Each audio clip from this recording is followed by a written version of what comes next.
వల్ల యాక్సిడెంట్లు ఎక్కువ అవుతున్నాయి.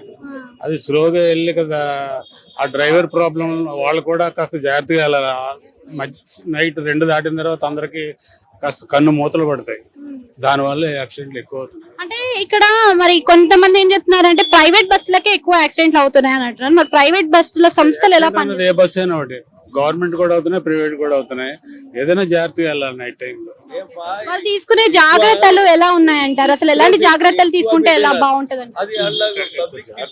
జాగ్రత్త చూసుకోవాలి. ఇప్పుడు మనం వెళ్తున్నాం అంటే జాగ్రత్తగానే వెళ్తాం కదా. లెఫ్ట్ సైడ్ వెళ్తాం, ఎదురేం వస్తుందో, అటు వెళ్ళేటప్పుడు ఇటు ఏం వస్తుందని అన్ని చూసుకుంటాం కదా.